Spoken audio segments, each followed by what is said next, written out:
Welcome.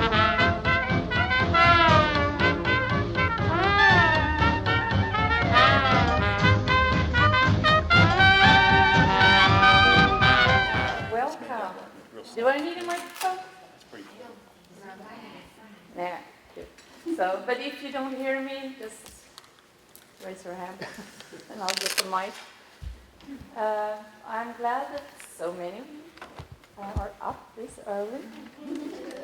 And since we're talking about exercise, we were sitting down talking about exercise all evening yesterday. So if you want to stand up and or like walk around the room while we're discussing, that's totally fine. I think you should do it. Because from recent research it says just standing up or sitting gives you a lot of health benefits. So if you want to do that, please go ahead. So today I will discuss this home exercise program. I don't know if I've chatted live with many people. I don't know if you're one of them. And I've been here, this is my third year. And it seems like there's a need for an exercise program that you can apply yourself or together with your physical therapist that has been tested and it's safe for Dermatomyositis. So I'm first going to go over this home exercise program for each exercise. But then I thought we could move on and talk about what you could do when you're done with this program, when you want to do something else as well. And please, I want this to be a discussion. Interrupt me anytime if you have questions. Okay? Will this be on the website? Yes. Okay. I can show you, it's not going to be these PowerPoints, but it's going to be a separate slide that's called Home Exercise for PM and DM. I've put some extra stuff there that I'm not saying here. So, but I can show you that before we leave this morning as well.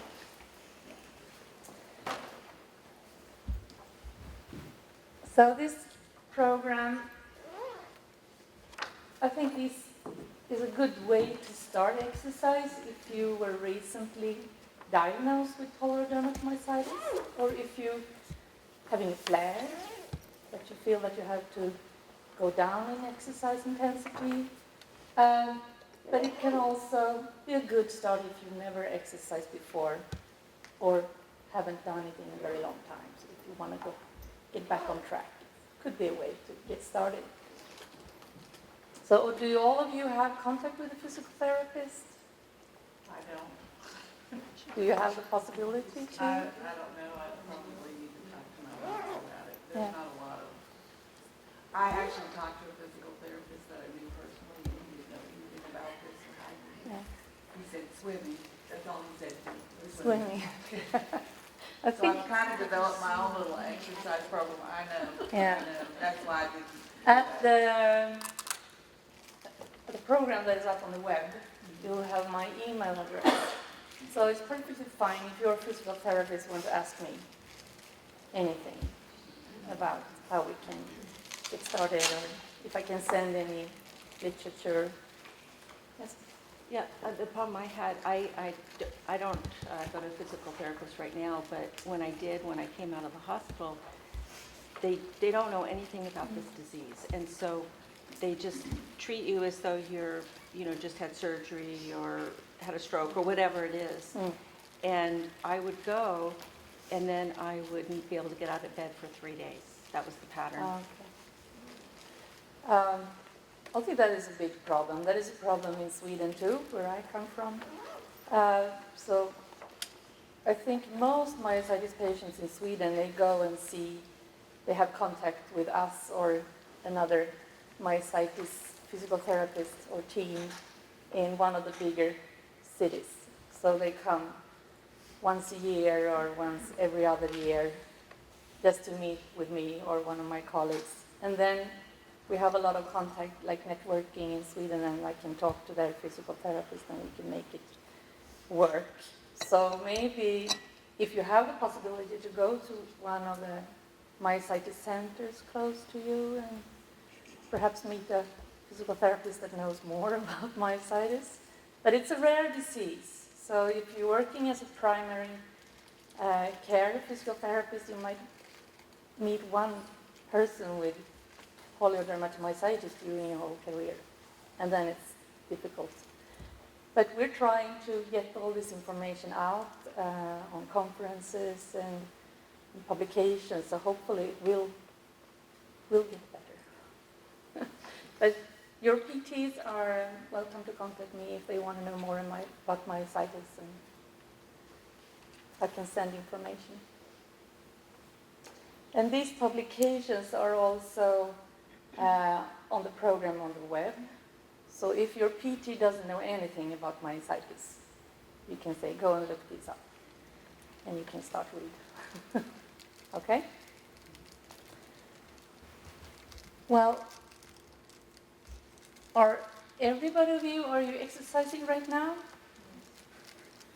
Yes and no? Okay. Supposed to be. Sorry?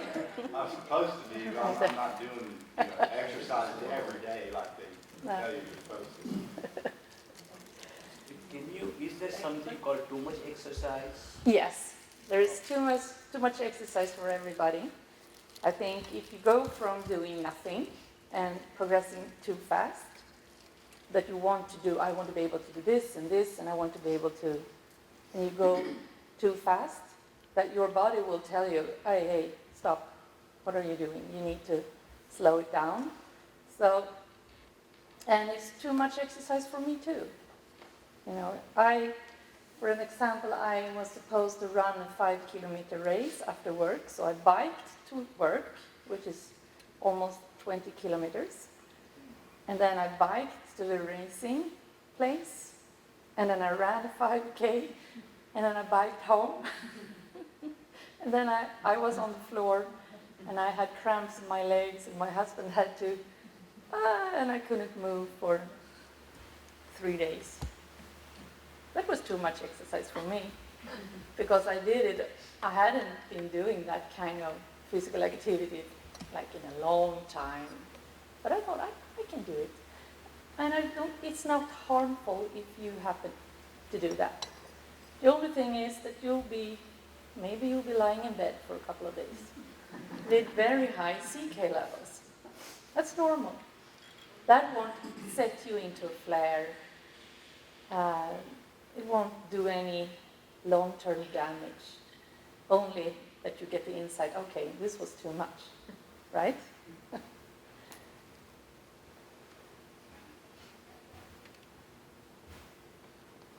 So you can, if you look at exercise number 1, that is if you're not able to take a walk, or if you have a stationary exercise bike, it's fine to use that, just to warm up a little bit, get your heart rate raised a little bit for a couple of minutes. And if I use like a pulley apparatus, if you're really weak and you cannot raise your arms above your head against gravity, this is a way to work your mobility. So if you go down with one arm, the other arm goes up automatically, and you can go in abduction and flexion. And you can also squeeze these balls for a grip strength. But if you don't have an apparatus like this, you can lay down on the floor or in the bed and go up like this and help your arms to move up. Does anybody have that problem here? It's very difficult to raise your arms. I broke my shoulder after I've had this for a good while, and they immobilized it for a while, but not real long. But yet I had it laying on the side. I had to wear it at night, and so I got one of those pulleys. But I went through physical therapy for that, but I still can't get that arm. It's my left arm, my non-dominant arm, and I think a lot of it has to do with the PM that I have. Yeah. Did everybody hear what you said? Do we No, need a I'm sorry. microphone? Well, I'll do like this. Okay. Please, stay. I broke my shoulder. Can you hear me? Yeah, I broke my shoulder after I'd been had this for a few years. And they immobilize it for a little while, and then they want you to wear this thing at night so you don't roll on it, which kept it down like this. And so when it healed, and they did give me exercises to do at home, and I went to a physical therapist, but I still can't get, this is my non-dominant arm, I still can't get it up any higher than that on my own without pushing it up. So I don't know what I should do for that. I do have the pulley, but Yeah. I have, yeah. I think you could start You start still think I working keep with it working on again. Yeah. But if you don't have a pronounced muscle weakness and you are able to raise the arms above the head, you don't need to do exercise number 2. And you can have different equipment for hand exercise, like I think you can buy a dough with different resistance, for example. And number 4, you sit on a chair and you raise your leg up like this. And you can work against gravity. Or if you need an extra weight, you can use a weight cuff or maybe have a rubber band. But this exercise targets the quadriceps mainly. And also the warm-up as you're stepping up, that is also targeting the quadriceps, but in a rather different way. And strength for the shoulders is just sitting right up like this. Do one arm at a time. You can use a free weight cuff, rubber band. And because it's the deltoid muscles that's lifting your arm up, those are usually targeted with Polymyositis. And then you have hip lifts and also lifting your leg up like this. Are you weak in the hip flexors? Yeah. Do you recognize that? So this exercise will target that. And if this is too much for you, you can sit down. Can you see me? So you can sit and do like this. So if it's too difficult to lift a straight leg, you can bend your knee or sit and lift your knee.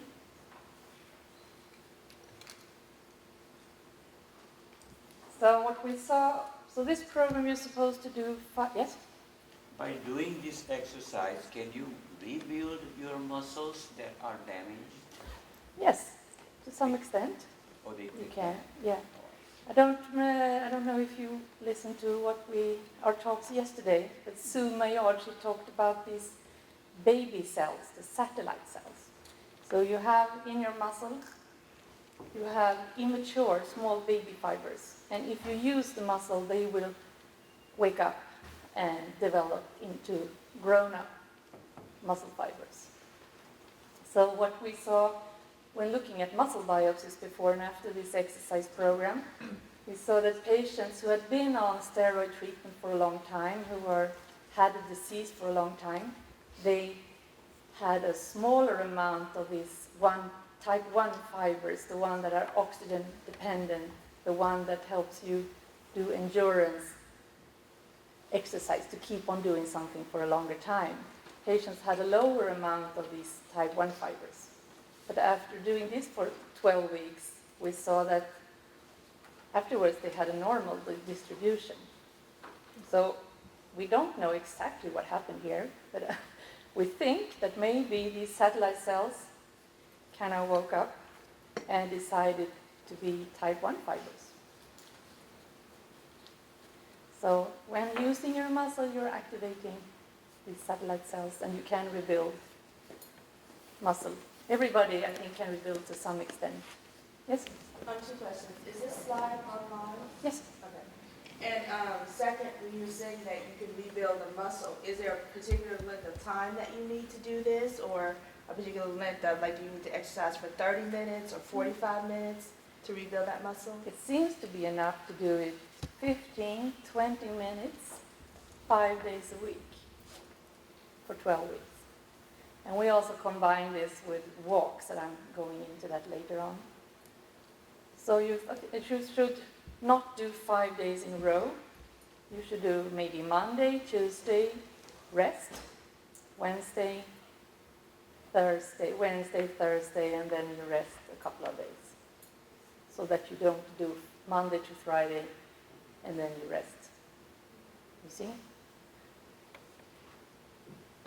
So patients doing this, they improve their muscle function, and we could see they were rating their like self-reported quality of life, looking in physical function. They had, to some extent, reduced fatigue as well.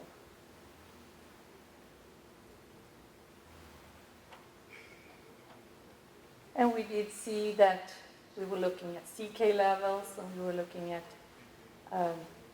muscle biopsies, the number of T cells in the muscle, and also signaling in magnetic resonance imaging, and they all had a tendency to go down.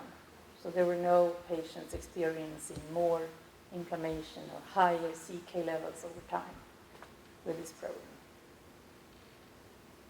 So I think this is the only program that has been evaluated this carefully, and we also looked at in a randomized control trial where we had an exercise group and a non-exercise group. And it seems that the exercise group had lower CK levels than the non-exercise group after 1 year.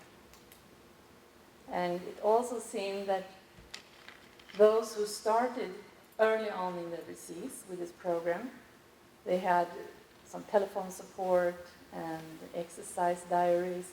They kept on exercising. But those who didn't get this early on in their disease, they never kind of got started. So 2 years after this exercise group were more physically active. They were walking every day and they were doing some type of exercise. So I think it's important to start early, but if you didn't do that, it's never too late. You can always get started now. I meant to ask, on those hip flexors, all the flexors exercises, do you like do a hold, like a 5-second hold, or do you? You should do them You do quite what you're slowly, in the same pace, up and down. Hold maybe for a second and go down. So it's much better to do slow repetitions. If you go fast, that will then kind of the motion energy will just will do all the work for you. Do you understand that? I might not find the right words.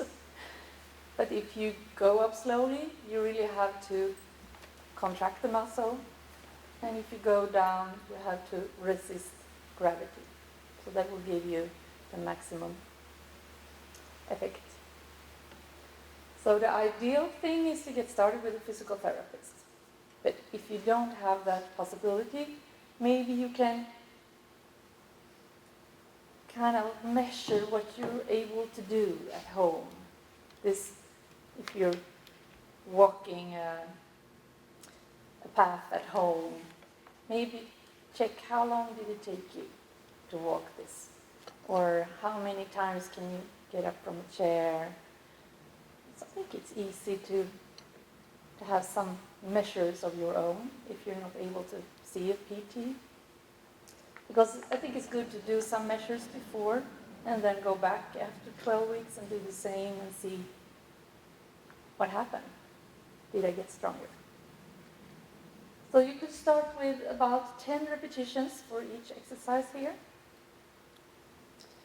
But when we started this program with recent onset patient at least, maybe they could do 3 repetitions or 5, or doing the whole program at once was too much.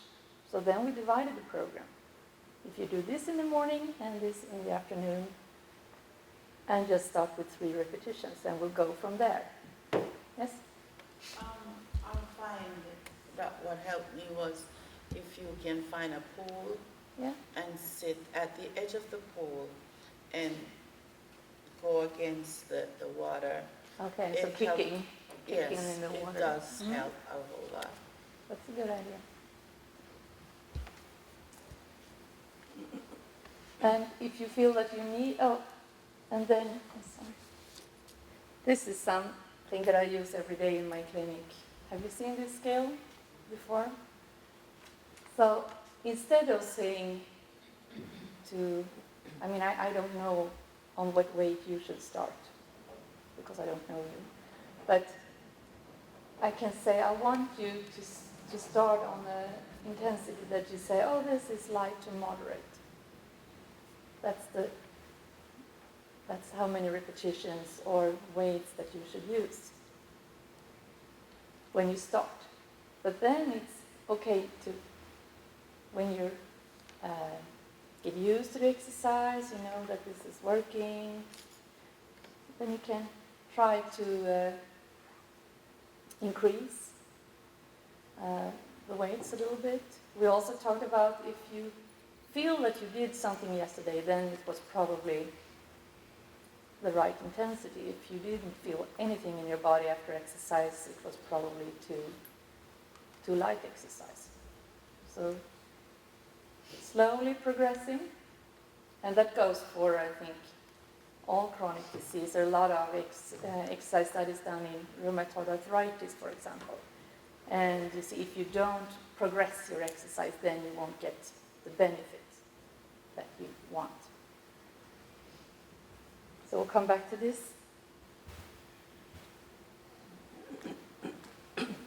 But let's say it shouldn't exceed 3 to 4, so moderate, rather exerting.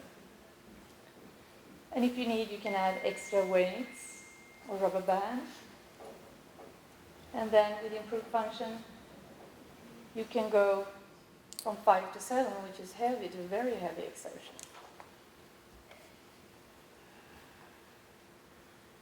So 15 to 20 minutes a day, and then you can add a 20-minute walk. And what I also say when you start, first do something, you do the warm-up, and then you do something for the arms, and then you do something for the trunk, and then you do something for the legs, and then you have another arm exercise, and then you have another leg exercise. So you don't do everything with the arms at the same time. Then you might be a little shaky and very tired. So that is just for making this program easily fit into your day, so that you're not totally exhausted afterwards. So you give the muscles a chance to recover when you're doing. So if I do this with the arms, my arms will recover a little bit when I do a leg exercise. So try to be flexible with that. So are you walking on the same day you're doing the exercises? Yeah. Okay. But not necessarily like right after one right after the other.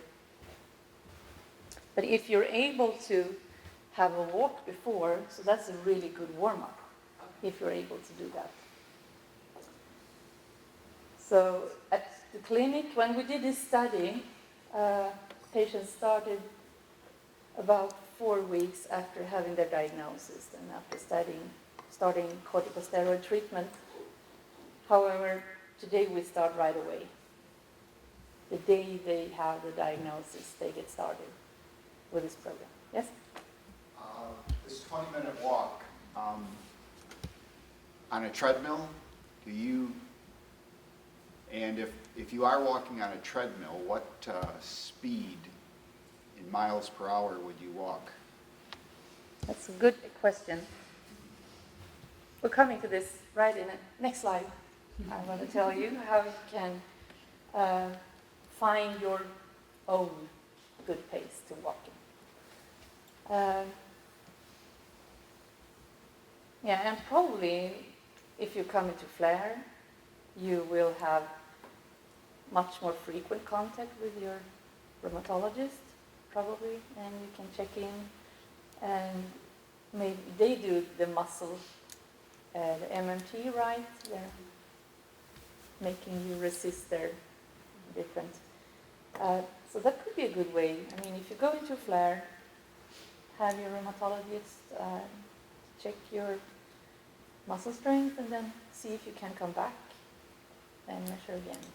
So that's the test you're talking about? Yeah. It's like they just, I mean, my rheumatologist does that, Yeah. but I just didn't know if that was scientific enough to what we're looking for, as far as So testing the muscle? I'm not sure about that either. But that's, Is that really That's it? 'Cause what's- one day, you know, the first time she did Yeah. it, I was not really resisting, and I was yeah. kind of, okay, what am I supposed to do? But then I figured out, okay, you're supposed to not let her push it down. So the Yeah. next time she said, oh, you have such great improvement. Well, it's not really, you know. I think, I mean, it's a good measure just to measure muscle strength, not in a very specific way.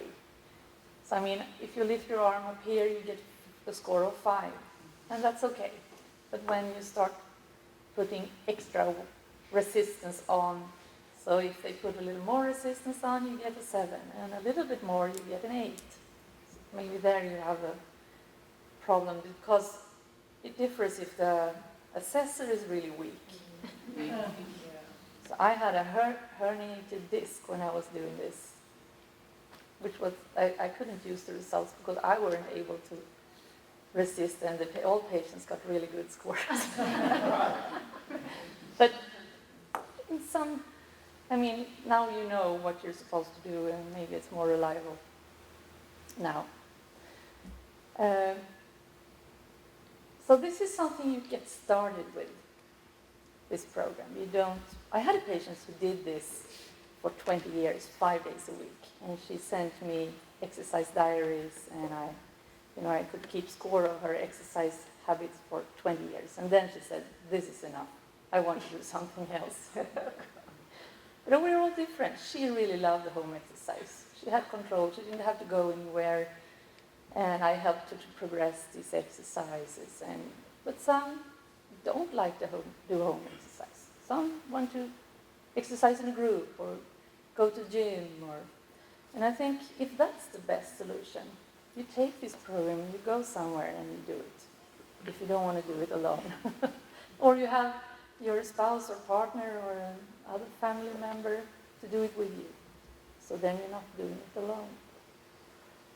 But there are other ways, like aquatic training, like you talked about. You can go and do gym exercises, Nordic walking, and any exercise that you enjoy, really. The main thing is that you're doing something, raising your heart rate, working your muscles. Can I ask a question? Yes? You didn't introduce yourself. Oh, sorry. Yeah, so I was just I wondering, forgot that. so you have an institute that just works with patients that have rheumatology? Yeah, where I'm at the Karolinska University Hospital, and we are the biggest myositis center in Sweden. So we have a myositis team, so where I'm closely connected to the rheumatology clinic. So patients they all see a rheumatologist, but then they just take the elevator up a few stairs and I can see them. And I can measure and talk about exercise and physical activity. So we are closely connected in the myositis team. We say we have an occupational therapist, Malin, and she's here today looking at hand function in IBM. So if you want to talk about your hand function, maybe not in her study, but anyway, she's out there in the hall. And we have a nurse, and we have like team conferences, so we work really closely. I can't speak for people in other parts of the country, but we don't have anything like that where it's specially for patients like us. So. I'm aware of that. Yes? I have problem coming down the steps. It's really, really difficult. So by doing these exercises for some period of time, that activity I would be able to do or something, or there will be improvement or something. Yeah. This step-up exercise that you're warming up with, that is kind of close to, because if you're climbing up a stair, you need to come down. So if I climb up with my right leg, and then when I'm climbing down again, you're working, when your muscle is extended, you're working eccentrically. And that's what you do when you go down a stair. My muscles are resisting, otherwise I would just fall. So doing that warm-up a little bit more maybe would be good for you. You improve in what you're doing. So if that is your problem, you should try to do a lot of step exercises. Yeah. But in a safe way, of course. You need to, this could be a good start because going down a stair, if you fall, you might fall very badly. But if you're having this step upward, or if you're having a stair of your own, you have handrails and you can climb up a step and then go down, and climb up and go down, and then you take the next leg. And when you're good at that, you try to, am I able to go down a couple of steps? So you stand like this and just go like this, Yeah. like this, Yeah. like this. So If you have a block, you're standing. You have having a I block understand or, that. yeah, Put yeah. this a block. Yeah. Yeah, You steps. put, You the go up. weight is on this leg. Where is The the weight weight? is on this leg and then you go up, and then you have all the weight on this leg. So you climb Oh, I up got on you. the, Okay, I on the understand. stair, and then you have to go down. I got it. So, yes? Okay, you said you have a whole myositis clinic, okay. Are there more people in Ireland with myositis problems than there are in the United States? I mean, Sweden? No, I think depends just on the size of the population. I think you're so many because you're a big country. In Sweden we have about 1,000 individuals living with some kind of myositis, from children to adults.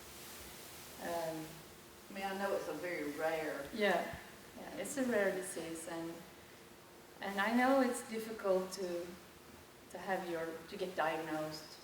The primary care physician you meet, who's the first one you meet, maybe has no idea what myositis is, and it takes a long time. Hopefully it has improved, and it will keep on improving. Called better health care. Yeah. Yeah. The president might have to.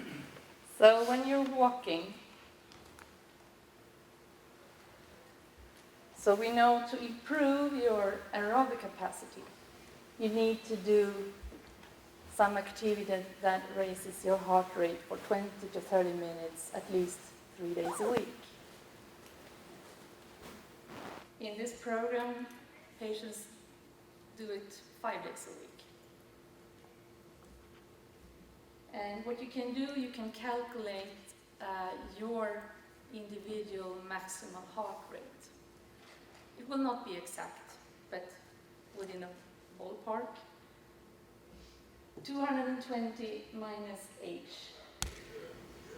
So for example, well, this was 2 years ago I did this, I'm 47 now. But we'll take the old example. So if I'm 45, so 220 minus 45 is 175. And that is my estimated maximal heart rate. Can be higher or lower, depending on my genes, but this is where it should be. And then you calculate 50% of this 175, and then 70% of 175, which gives me a range. So I should be between 88 and 123 heart rates per minute. So then I know I will exercise intensively enough to increase my aerobic capacity. So you can all do that and see, and maybe you can have a heart rate watch or another kind of monitor, or you can just stop when you're walking and feel your heart rate. This is the easiest way, and just stop 15 seconds, count how many beats, and then you do that times 4, and you have your heart rate per minute. So the maximum is 175, but you want to be between 88 and 123. Okay. And you need to maintain that for 20 minutes. Yeah. Okay. But if that is too much, just stop, have a rest, lower your heart rate, and when you feel that you can keep on, you keep on going.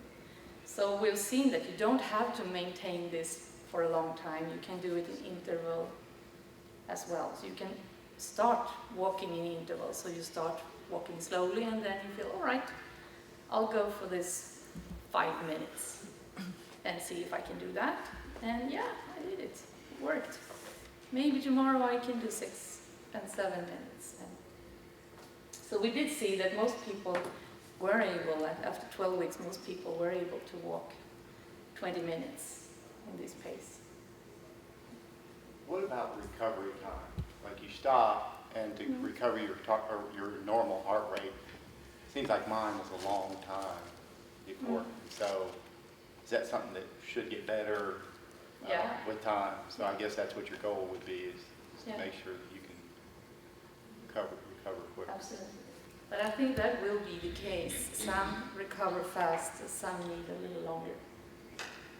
I don't know why that is, but I think that's the truth. Yes? If you are on a treadmill, to achieve that 50 to 70, I know it's age dependent, I understand that. But generally, what speed we talking about? So you cannot say it's 3 miles per hour, 2 miles per hour. It depends on the individual, I guess. You got to figure that out. Yeah. Okay, I understand. So you have to try it out and see what happens if I go in this pace. And let's say you're starting 3 miles per hour. And you see, oh, I'm only getting up to 75. Or it doesn't change your resting heart rate, really. Then you need, then you know I need to increase, because I want my heart rate to be within that range. What about incline on the treadmill? Would that be okay, or would it? That would work your calf muscles really well. Okay. The back of your legs. If you feel that that's working for you, that's fine. That will raise your heart rate. That's the main thing. You can go swimming, you can go treadmill, you can go outdoor, you can bike, anything. You can dance, if that's what you enjoy doing. Just make sure that you're getting a little shortness of breath. And so that's another measure. If you're not able to have a straight-on conversation with the person you're walking with, because you have to, then you know you're in that range. So you don't have to have a heart rate watch.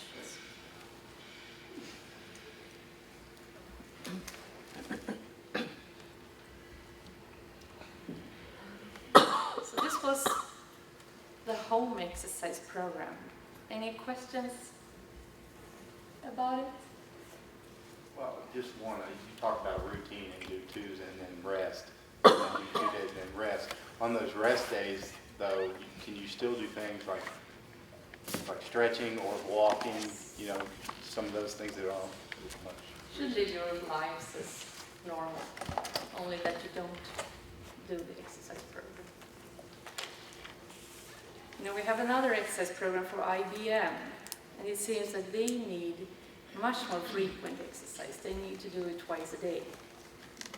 But it seems with the improvements we've seen with this program in Polymyositis, this is enough. You don't need to do more.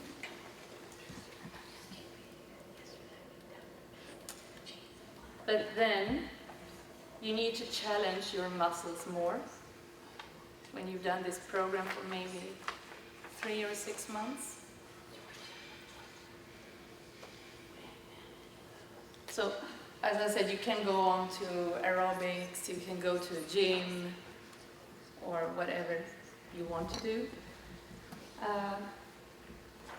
So this is a much more intensive program that we've also tested in, it was 8 patients with Dermatomyositis that had a disease for many years. They had a low disease activity. And what I want you to know that if you have osteoporosis or osteopenia, if you're at risk of developing osteoporosis, you should be careful when applying weights. And we also had a woman in the group who had arthritis as well. And she was having, she experienced pain in her finger joints when pulling and lifting. So that could be another factor that you need to adjust the weights. And also, if you have high doses of corticosteroids, do you know what the steroids are doing to your muscle? What is happening with your muscles when you take steroids? You know, you're aware that it will tear your bones down? Yeah. It has the same effect on your muscle, which is kind of contradictory. You have inflammation in your muscle and then you get corticosteroids who will damage your muscles. It will take away the inflammation, and that's really, really important. But when you have it in such high doses that you have with Dermatomyositis and you have it for such a long time, your muscles and tendons can be fragile. So if you're maybe about 20 milligrams per day, you should maybe not apply the resistance that I'm going to talk about now.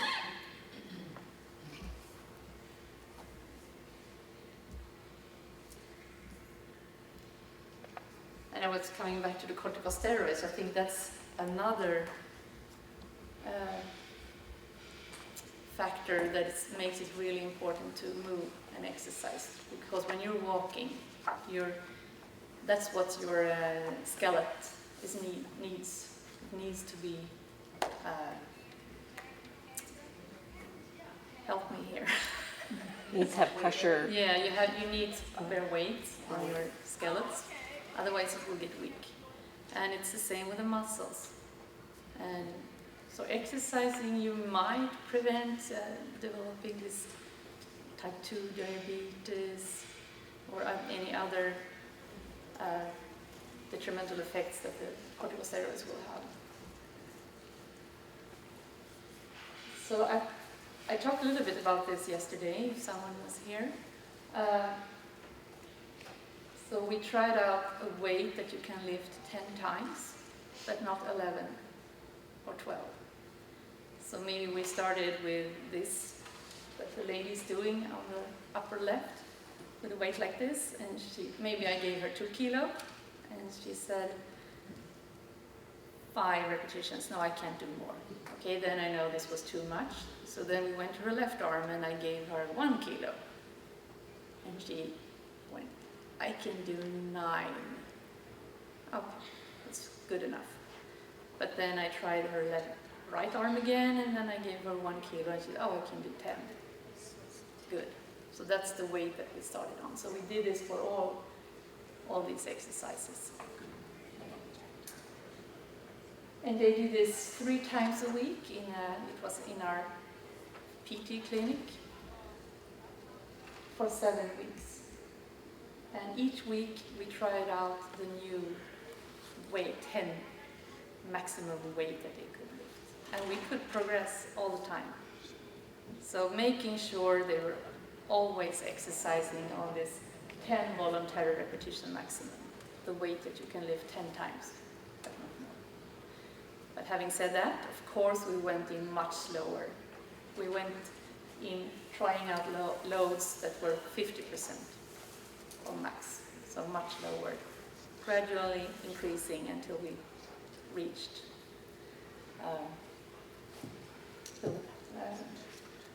the intensity that we wanted.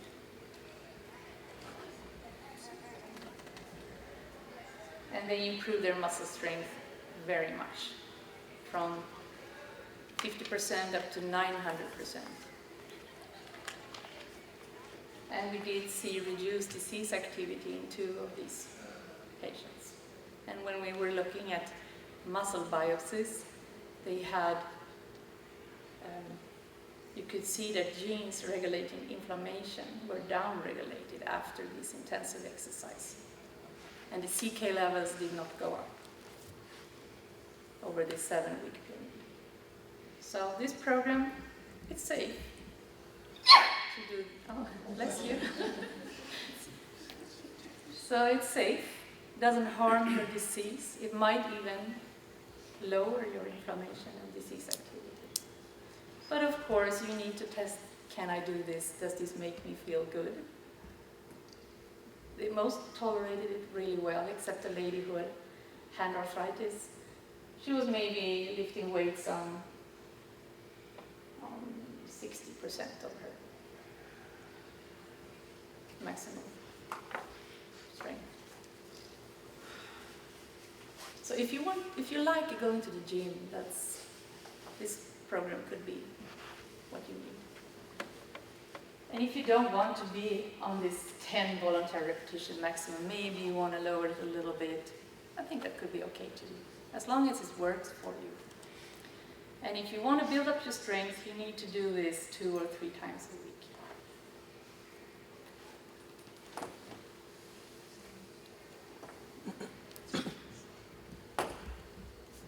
Yeah, as I said, starting much lower, doing weights, having weights that you can lift 20 times instead of just 10. Can you define maximum strength one more time, please? I didn't understand. So we tried out, this was the 10 voluntary repetition maximum. So if you have a weight and you lift it and you can do 10, Okay. and then you feel, I cannot lift my arm one more time. You can do a 1 repetition maximum, then you have the weight that you can lift once, but not twice. That's very tough. I think you can do a 5 voluntary repetition maximum or a 10, but maybe not a 1. That's what weightlifters do, maybe. So it's all individual. What is the weight that you can lift 10 times, but not 11? So I think even if you're really weak, you can do this type of exercise because it will adjust to your strength, right? And maybe it's enough just to lift your arm against gravity. If that's what you can do 10 times, then then gravity is is your weight that gives you resistance. And if that's enough, that's where you have to stop. And I think there is no limit to what you can do, or how often, or as long as you feel that this is making me stronger, I feel good doing this, then it's the green light, right? But if you feel that I'm doing this exercise, it doesn't get better, I don't get stronger, so maybe you should check, am I going into a flare? Just this, maybe you need to check out what is happening in your disease.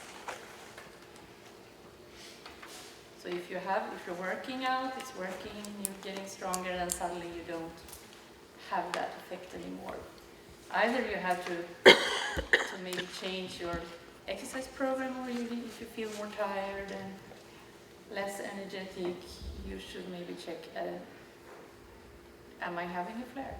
And then you have maybe to take your exercise down a bit, never stop, go back to the home exercise program, and then work your way up.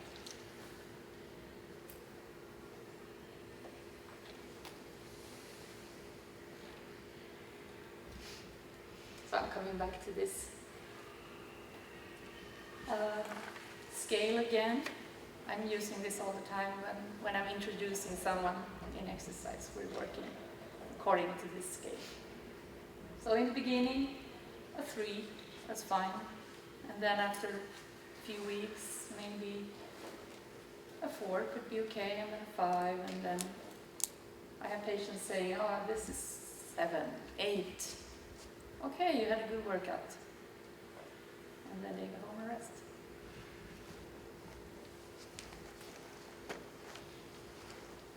What's the time? Oh, I think we have more time.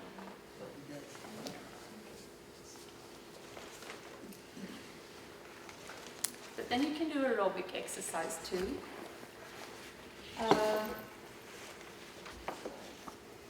So this is not so much high weights resistance training, but more biking, raising your heart rate for a longer time, and also working with low weights with many repetitions. And what we saw that this has even better effects on your disease activity than the previous program that I showed you. So biking on a treadmill, and again, you should be on 70% of your maximal heart rate. You can calculate it the way I showed you, 220 minus age. Here we did maximal aerobic tests that patients biked until they couldn't bike anymore, and it was really a maximal test, just to figure out where they had their maximal heart rate. And then they were sitting with weights, extending their knees. We also did it for the arms and trunk. And so 3 days a week. Could you explain what DO2 is? I know it's like oxygen. Yeah, it's a maximal oxygen uptake. So that's what's your cardiovascular system and your lungs together that they can achieve when you're on a kind of a very high level, maximum of oxygen that you can uptake in your system. So this improved the aerobic capacity of the heart and lung. It reduced the lactate levels. So lactic acid, that's what you feel is burning in your muscle when you're tired.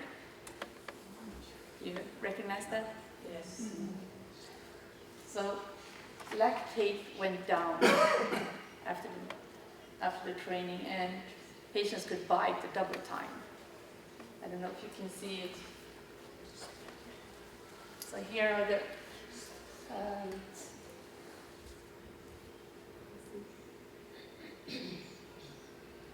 here are the lactate levels for patients in the exercise group before, and here are the lactate after. And this is biking time before starting, and this is biking time after 12 weeks of exercise. So one patient went from 10 minutes to 60 minutes. And here is the exercise group, so there is no difference in lactate levels, sorry, the control group. There's no difference in lactate levels or biking time.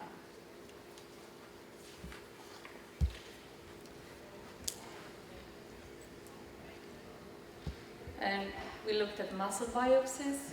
Do you know what the mitochondria is? It's kind of the motor of the cell where most of the energy cycling is going on. Then the mitochondrial function improved, and we also could see more capillaries in the muscle after exercise compared to before. So they improved muscle strength and endurance. They scored lower problems with daily activities, improved quality of life, fatigue went down, and all the people in the exercise group had a reduced disease activity. And it was also mirrored in when we did gene expression analysis on muscle biopsies.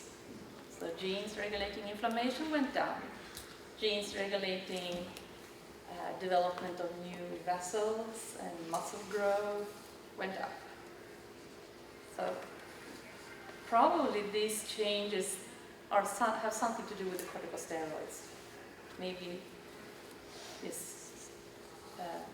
the metabolics in the muscle are changed with the disease and with corticosteroids, but with exercise you can normalize it. You can make the muscles work better.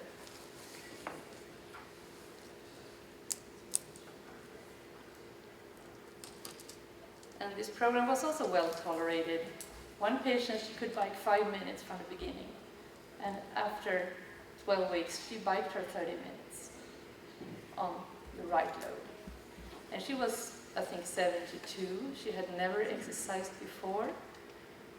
So it was really tremendous to see how much she could build up on that short time, even though and she said she wasn't able to go to her local grocery store and buy food, and afterwards she could.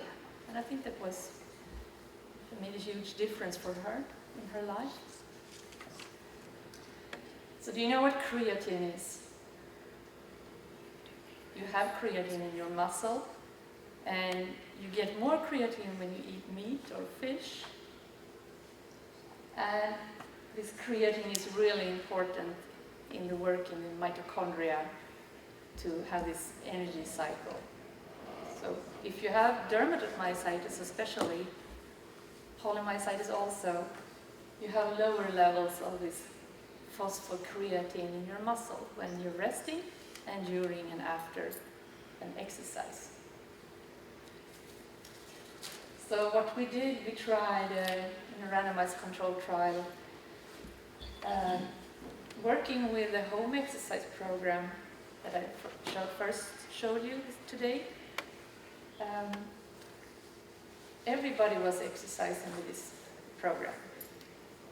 Half were randomized to a creatine supplement group, and half were randomized to a placebo supplement group. And you can see, and they exercised for 5 months with this home exercise program. And afterwards you could see that their phosphocreatine levels in the muscle went up compared to the control group. And they also improved their muscle strength a little bit more, but it was significantly, but a little bit more than the control group. So this could be something that you could try if you want to top the exercise effect. Do you take the creatine You know what, right before you exercise? Sorry? Do you take it before you exercise, or when is the optimal time to take it? You take the exercise every day.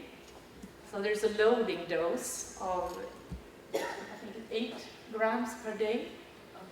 I think that's equivalent to And it 5 doesn't kilos matter of meat. what time of day you. In the morning.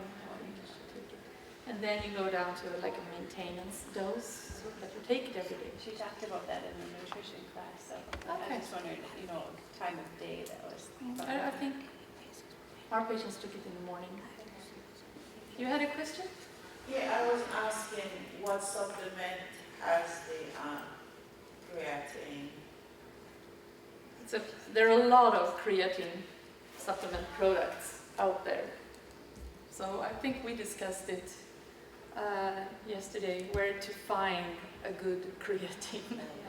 So I think maybe you can go to a health store where you can buy creatine and discuss with the person there, or if you have if you can talk to a person. GNC seem to be knowledgeable about it. But Sorry? I know GNC, that General Nutrition Centers, they seem to have good knowledge of it, but I don't know how their knowledge compares to, all this. So I guess you Try to talk to someone and You get don't have a advice. specific brand that you would recommend? No, I think we use the brand that they have in UK, but I'm not aware of what brands you have here in the US, so I'm sorry.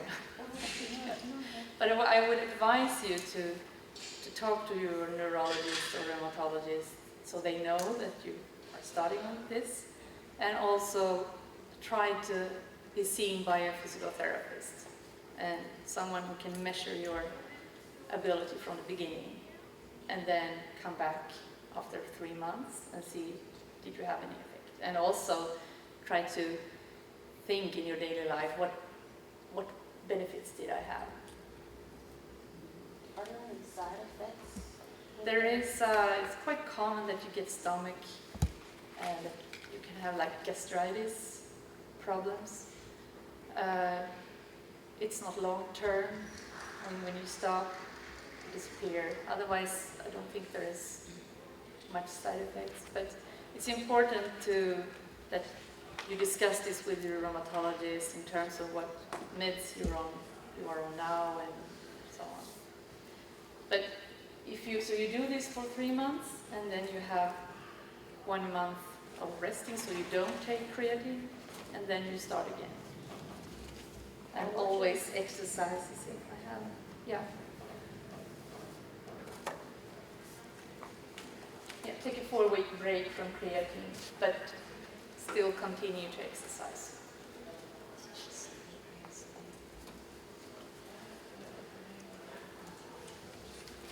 And if you don't exercise, there's no point in taking creatine. Did you say the dosage 8 grams a day? That's the loading dose for 3 days. And then you go down to a lower maintenance dose of 3 grams per day. For 3 days? So 3 days you take the 8 grams. 3 days. And then you go down to 3 grams per day. So this is powder. You can mix it in your coffee or whatever you drink in the morning.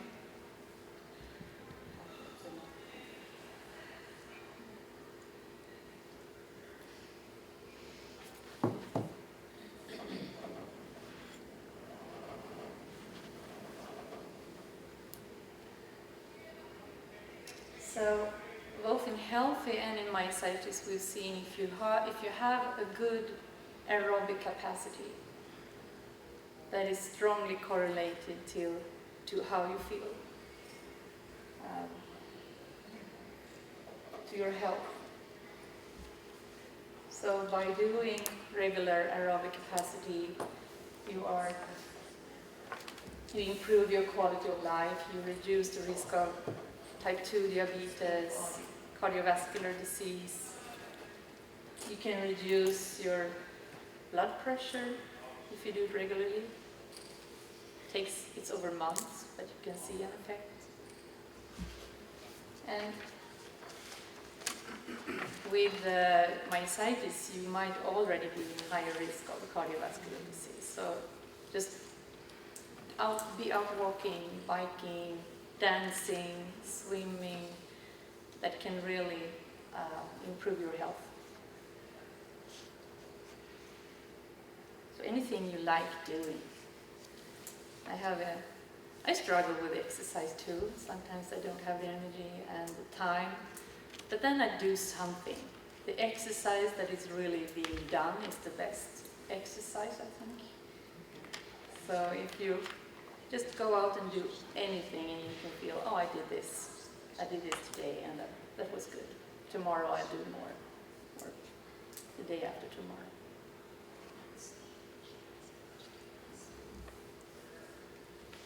I saw a sign which I thought was funny. Does running late count as exercise? In that case, I do it all the time.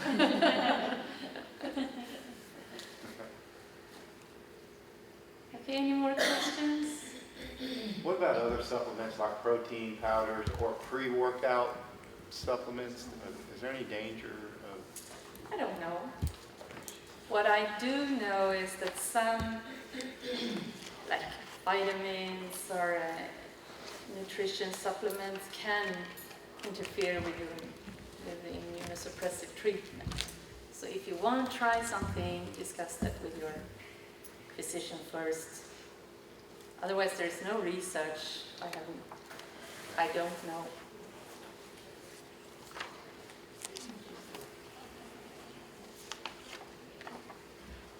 It's cold in here? Yeah. Okay, thank you so much. Have a good day.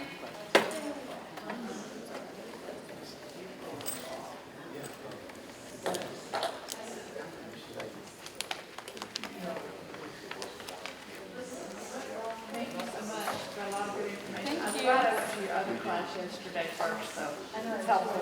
Okay. We'll do that one first and then do this. Me too.